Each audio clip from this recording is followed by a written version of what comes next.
Well, it's been a very nice day at Bateman's Bay, and we're just resting here waiting for the tide to come in.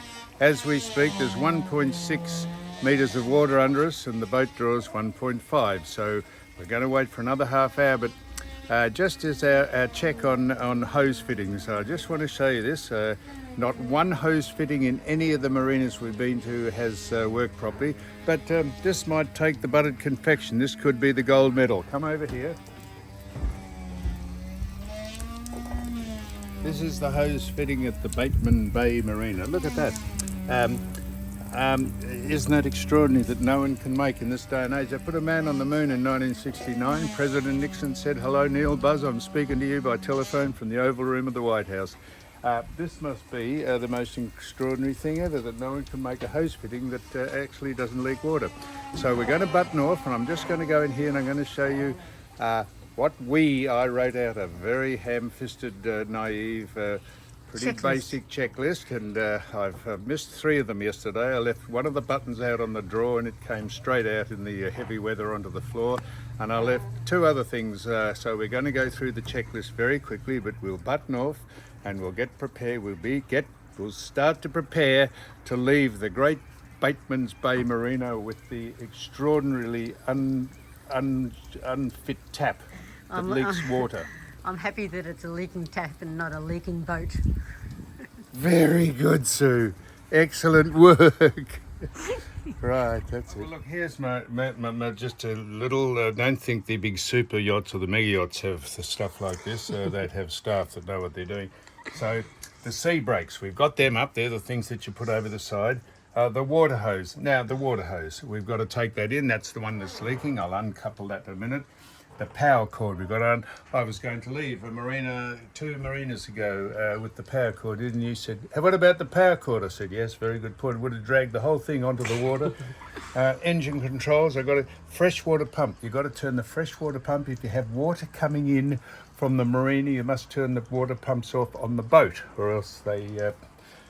steering pump, we turn that on downstairs so that it just revs up the steering wheel. The generator battery's on, that is if any of the generators are working. Helm control switches. The drawers, this is what I didn't do yesterday. See, you got to push those in like that. I left that open and the whole of that drawer came out onto the ground during the heavy weather.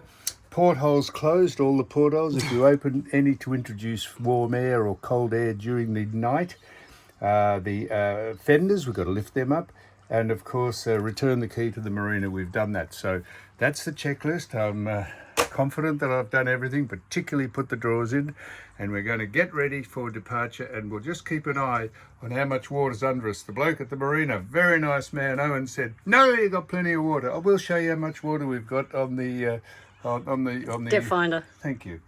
So we're just leaving port now. So you'll notice that when you leave a port, green is on the left, on the port side, and red, which is normally on the port side, is on the starboard side. So when you're entering port, the red is on the left and green is on the right. But when you exit, it's the opposite way around. So port is always not left. So and for all those people who say that's why you have port and starboard, means absolutely nothing at all. Watch your things. Yes, I am. Okay, button off.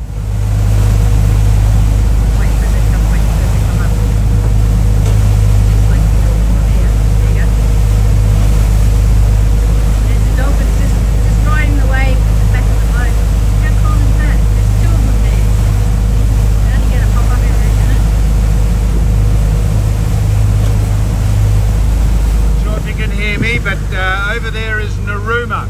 Now I'm showing you Narooma because you'll see that green parkland, which is actually a golf course. And I've played the golf course at Narooma, and the par 3.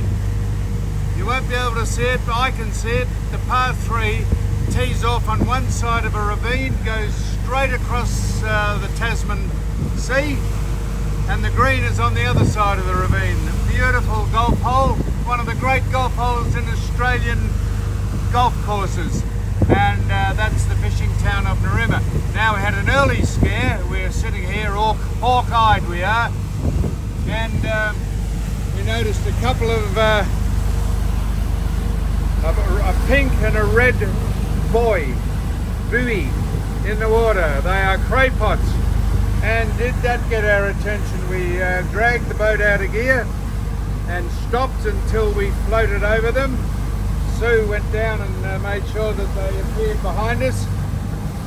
And if I had to dive over and take the twine and the reel, the rods, the what do you call it? Rope. Reel Lines. rods that hold them, and the cray pots. Not only would I pilfered any crayfish that were in the pots, but I would have been more than annoyed. I wonder why that's the only sign you get, because if they were fishing trawling nets, you would be stuffed. And if you're out at night in the middle of the ocean and you have no warning that they're there, it is one of the amazing things that mariners have to put up with. It's a wonder you don't get a chart that says this is where the pots and the nets are.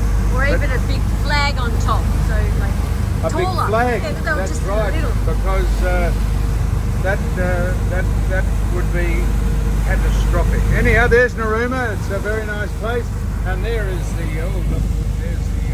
that could be the San Tropez of Narooma over there. Those houses up in the clearing. So we're still heading to where we're heading to. Bermagui. Yep, that's where we're heading to, and not far away from it. We had the whale and the dolphins right in the back of the... Yeah, we had a whale over beside us. By the time you get the camera, of course, the engines of the boat must throw it and it dives down. But take our word for it, there was a whale there and 4,000 dolphins behind us.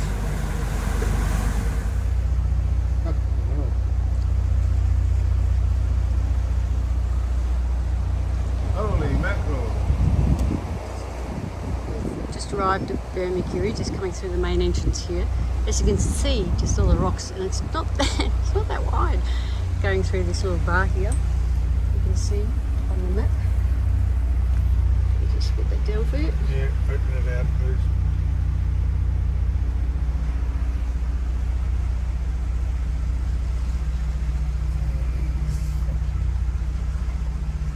It's all right.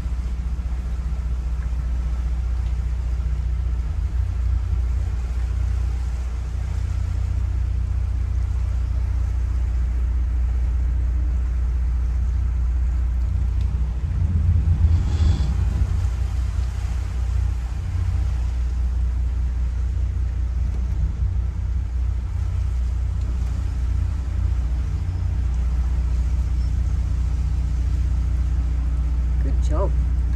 Where am I going with this line here now?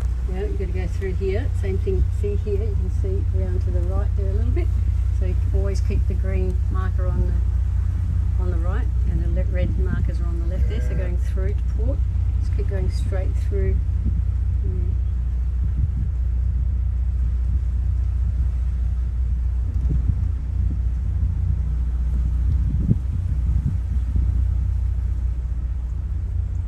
There's someone taking a picture of us. Look at them waving. Where am I going to? Right, we'll button off to help him.